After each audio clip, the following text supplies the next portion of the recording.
Hall ticket download చేసుకోవడం కోసం ముందుగా మనం గూగుల్లో జేఈఈ మెయిన్ అని టైప్ చేయవలను.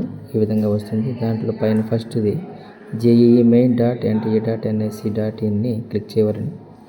క్లిక్ చేస్తే ఈ విధంగా దాని యొక్క మెయిన్ వెబ్సైట్ ఓపెన్ అవుతుంది. దాన్ని కొద్దిగా పైకి జరిపినప్పుడు రైట్ సైడ్ కింద భాగాన క్యాండిడేట్ యాక్టివిటీ అని ఉంటుంది. దాంట్లో first one admit card for JEE mains 2025 session 1 click చేస్తే మనకి ఇక్కడ ఈ విధంగా డౌన్లోడ్ ఆప్షన్స్ కనపడతాయి. దాంట్లో మనం ఏదైతే అప్లికేషన్ పెట్టామో అప్లికేషన్ మీ దగ్గర ఉంటుంది. అప్లికేషన్ నెంబరు అక్కడ ఫస్ట్ ఇచ్చుకోవాలని, దాదాపు అది 10 డిజిట్స్ నెంబర్ ఉంటుంది. 11 డిజిట్స్ లేదా 12 డిజిట్స్ ఉంటుంది.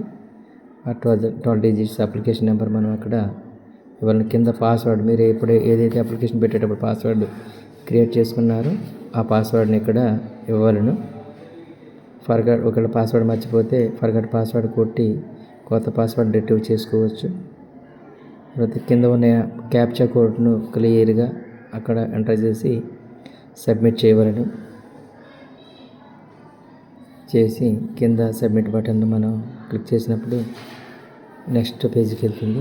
ఒకవేళ మీరు క్యాప్చా కోడ్ కనుక ఏదైనా ఎంటర్ చేయటం తప్పు అయితే కనుక కింద విధంగా రిమార్క్ చూపిస్తుంది. మళ్ళీ మీరు క్లియర్గా మీ యొక్క అప్లికేషన్ నెంబర్ని ఎంటర్ చేయవలను. తర్వాత ఈ విధంగా వస్తుంది. దీంట్లో మనం సెలెక్ట్ పేజీలో పేపర్ 1 BE BTech కింద మళ్ళీ ఎంటర్ క్యాప్చా కోడ్ని ఎంటర్ చేసి సబ్మిట్ చేయవలను. క్యాప్చా కోడ్ ఎంటర్ చేసేటప్పుడు ఏ విధమైన తప్పులు ఉన్నాయల్లా అది నెక్స్ట్ పేజీకి వెళ్ళదు. చూసుకొని ఎంటర్ చేయాలి. ఇప్పుడు డౌన్లోడ్ హాల్ టికెట్ మీద మనం ప్రెస్ చేయగానే క్రింది విధంగా మనకి హాల్ టికెట్ ఓపెన్ అవుతుంది అన్నమాట. క్యాప్చా కోడ్ మనకి క్లియర్గా 0 మధ్య డిఫరెన్స్, అలాగే ఐకి 1కి మధ్య డిఫరెన్స్ చూసుకొని ఎంటర్ చేయవలను. కంగారు పడవలసిన అవసరం లేదు. ఇదిగో ఈ విధంగా మీ యొక్క హాల్ టికెట్ ఓపెన్ అవుతుంది. దీంట్లో మొత్తం మనకి 4 పేజెస్ ఉంటాయి. 4 పేజెస్లో ఫస్ట్ పేజీలో మన యొక్క exam centre, application number, details ఉంటాయి. ఇక్కడ మనం తంబు ఇవ్వాల్సి వస్తుంది. రెండో పేజీలో ఇన్స్ట్రక్షన్స్ ఉంటాయి. విద్యార్థి ఏ సూచనలు పాటించాలి ఏంటనేది మొత్తం ఇంగ్లీష్లో ఉంటుంది. సెకండ్ పేజీ కూడా ఇన్స్ట్రక్షన్స్. థర్డ్ పేజీలో ఎవరైతే ఆధార్ కార్డు లేదో ఆధార్ కార్డు లేని వారి యొక్క డిక్లరేషన్ ఇవ్వాల్సి ఉంటుంది. అది 4th పేజీలో ఉంటుంది.